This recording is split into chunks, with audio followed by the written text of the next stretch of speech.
Welcome to Lifeword's Day by Day. In John chapter 21, verses 15 through 17, Jesus tells Peter, "Feed my lambs, tend my sheep, feed my sheep." So we notice within this conversation that Jesus is not only asking Peter a question of, "Do you love me?" but he's also giving Peter a command. With each question of Peter's love, we get the same command: to feed lambs, to tend sheep. So we learn that not only are we confronted by conviction, but we also see that restored fellowship with the Savior comes with a command to be fruitful. He not only restores us to himself, but he also restores us back into the work of ministry.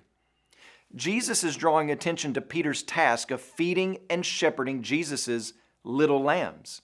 So who are the little fragile lambs at this point? Well, we know that Peter will be a prominent leader in the church, and that is definitely in view. Jesus is telling Peter to feed the church with his word. But there's an immediate context in view as well. Peter is to feed and tend to those immediate 10 other disciples. So can you picture this? Big, hairy, smelly fishermen, political zealots, previous con artist tax collectors, and Jesus is calling them little lambs. They are tender and fragile at this moment. Even though Peter's denial was the most public of the 11, the others had abandoned Jesus as well. So do you think they felt shame, embarrassment, guilt? Of course they did.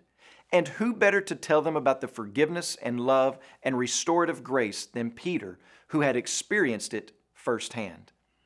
When Jesus brings conviction into your life, don't run from it.